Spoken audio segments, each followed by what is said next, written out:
Bonjour les amis, j'espère que vous allez bien comme moi. C'est encore GPE pour la présentation de son logiciel de gestion de paye. Pour ceux qui ne connaissent pas ce logiciel, il s'agit d'un fichier Excel permettant de calculer les salaires, d'éditer les bulletins de paye et le journal de salaire. Ce logiciel permet aussi de faire les déclarations fiscales et sociales, que ce soit des déclarations mensuelles ou annuelles. Vous avez même la possibilité de faire la gestion des prêts au personnel, la gestion des congés annuels et le calcul des droits de fin de contrat. En bonus, nous avons intégré la possibilité de déterminer le salaire brut d'un salarié en partant du salaire net qui a été négocié avec ce salarié. C'est vraiment notre logiciel le plus complet en matière de salaire en Côte d'Ivoire. La question qui revient très souvent des utilisateurs, c'est de savoir comment calculer l'allocation de congés payés sur ce logiciel. La séance d'aujourd'hui s'articule donc autour du traitement de congés sur notre logiciel. Pour la simulation, nous avons saisi 2 salariés qu'on peut vérifier dans le module identification travailleur. On peut voir ici qu'on a 2 salariés et quand on vérifie les informations sur leur contrat, on peut voir qu'ils sont embauchés à la même date qui est le 1er juin 2023. Ils sont tous en CDI. Je reviens. Normalement, après 1 an de service effectif, on a droit à un congé annuel. Pour calculer l'allocation de congés payés sur ce logiciel, il faut s'assurer d'avoir effectué la paye sur la période de référence. Dans notre cas d'espèce, la période de référence part du 1er juin 2023 au 31 mai 2024. Parce que à partir du 1er juin 2024, ce salarié part en congé. Donc nous allons prendre le cas du premier salarié qui part en congé le 1er juin 2024. Pour la simulation, j'avais déjà fait la paye sur la période de référence. Alors nous allons vérifier ces éléments ensemble. On peut vérifier cela grâce au graphique. Au niveau de la période sélectionnée, nous voyons du 1er janvier 2024 au 31 décembre 2024. Et on voit très bien ici que la paye a été effectuée de janvier à mai 2024. Nous allons revenir en 2023. On peut voir également que la paye a été effectuée de juin à décembre 2023. On peut également vérifier ces éléments avec l'état de synthèse. On va commencer par 2023. Je mets 2023 ici. Je valide par la touche entrée. Je clique sur état 301 synthèse. Une fois ici, on peut voir pour le salarié 1, on peut voir que la paye a été effectuée de juin 2023 à décembre 2023. Et le montant total de son salaire brut imposable s'élève à 1 487 500. On revient changer l'exercice pour venir en 2024. On revient sur état 301 synthèse. On peut voir ici qu'en 2024, on a fait la paye de janvier à mai et le salaire global s'élève à 1 million. On pouvait également vérifier ces informations au niveau de la consultation. Au niveau de la consultation, on a la possibilité de vérifier sur plusieurs exercices. C'est ce que nous allons faire d'ailleurs. Donc, on va prendre du 1er juin 2023 au 31 mai 2024. On peut voir ici que pour le salarié 1, son salaire brut global de la période s'élève à 2 487 500. Je reviens sur le menu. Et comme nous avons effectué la paye sur la période de référence, on peut maintenant attaquer le module gestion de congés. Une fois sur le module gestion de congés, vous êtes sur cette interface. On va commencer par sélectionner le numéro matricule du travailleur. Et une fois sélectionné, on peut voir quelques informations récupérées sur ce tableau, à savoir son nom, son prénom, sa date d'embauche. Et s'il avait déjà pris un congé, on allait voir la date de retour du dernier congé ici. Et pour la date de départ en congé, ça sera récupéré ici et c'est à nous de préciser cette date. Donc, je vais mettre 1er juin 2024. Donc, il a été embauché le 1er juin 2023 et il va en congé le 1er juin 2024. Comme il n'a pas pris de congé par le passé dans cette entreprise, sa période de référence part du 1er juin 2023 au 31 mai 2024, ce qui nous donne 12 mois. Et son salaire global sur cette période de référence s'élève à 2 487 500. Son salaire moyen mensuel arrondi s'élève à 207 292 et son salaire journalier s'élève à 6 910.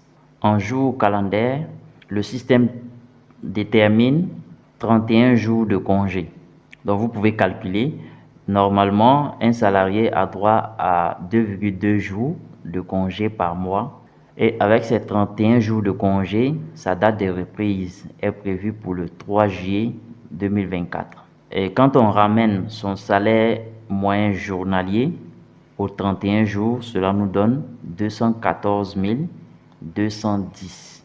Donc quand on va enregistrer, c'est ce montant qui sera récupéré sur son bulletin de salaire. Donc on va enregistrer, on confirme. Et une fois que c'est enregistré, on peut revenir maintenant sur le menu. Et vu que le salarié part en congé le 1er juin 2024, son allocation de congé payé sera ajoutée sur son bulletin du mois de mai.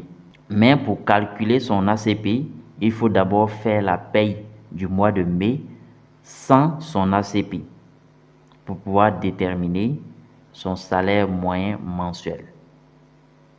Après maintenant, vous revenez sur le menu pour refaire la paye pour intégrer son ACP au mois de mai.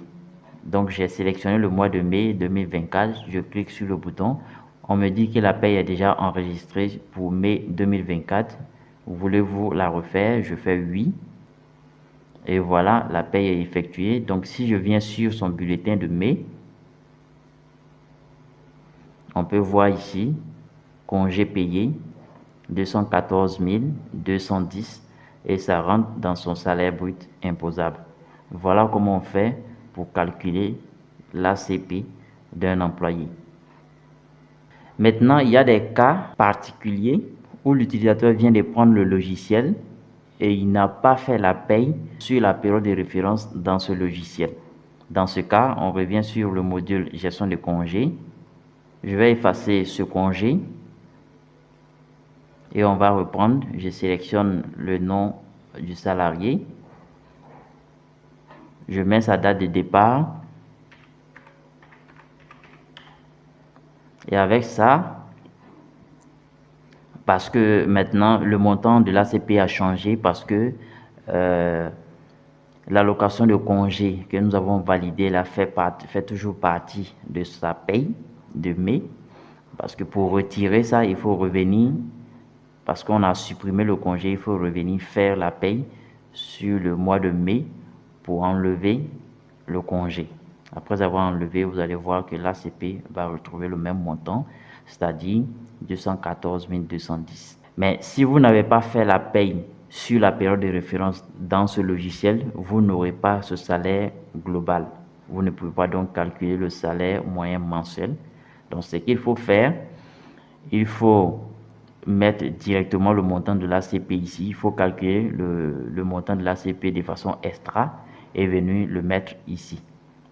Donc, si je mets, au lieu de 214 000, si je mets 300 000 ici, vous voyez très bien que le montant de l'ACP a changé. C'est devenu 300 000.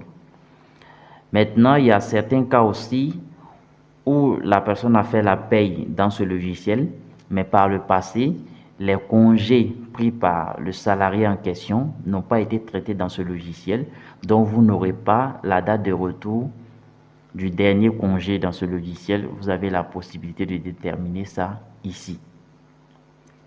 Maintenant, si vous avez calculé la durée du congé, si le système trouve un montant qui ne vous convient pas, ou bien un montant que vous vous avez des doutes sur le montant, ou bien vous avez fait le calcul de façon manuelle, vous avez trouvé un montant différent.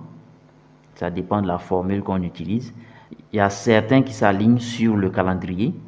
Quand vous faites ça, vous trouvez un nombre de jours de congé différent.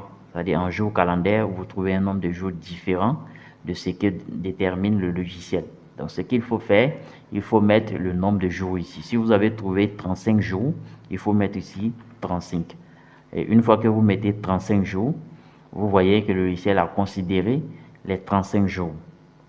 Voilà comment on fait pour personnaliser les données que le système envoie avant de valider le congé. Donc quand je viens ici, je peux maintenant enregistrer le congé. Une fois enregistré, c'est la durée qui sera retenue, c'est de 35 jours et ça part du 1er juin au 7 juillet 2024. Et la base de congé, c'est 300 000. Donc si on revient pour valider la paie, pour pouvoir prendre en compte l'ACP, on vient sur son bulletin. On peut voir maintenant que l'ACP est passé à 300 000. Également, au niveau du module gestion de congé, on a la possibilité d'imprimer. Il y a une fenêtre qui apparaît. Voulez-vous imprimer la décision de congé? Oui, en mode impression directe, ou bien on peut générer un fichier Excel. Quand je fais oui, c'est que c'est pour imprimer directement. Et quand je fais non, c'est que c'est pour exporter en Excel. Si je veux annuler, je clique sur le bouton annuler. Donc je vais faire Excel. On me dit, voulez-vous exporter l'état de décision de congé au format Excel? Je fais oui. Et voilà, le fichier a été généré. C'est un fichier différent du logiciel, un fichier Excel différent de notre logiciel. Et voilà, on peut voir ici, bon, je n'ai pas importé de logo. On peut voir les informations sur l'entreprise ici, le titre, où c'est mis décision de congé. On peut afficher les lignes et colonnes.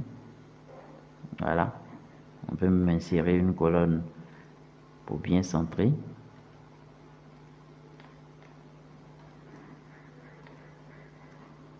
Voilà, vous pouvez arranger avant d'imprimer.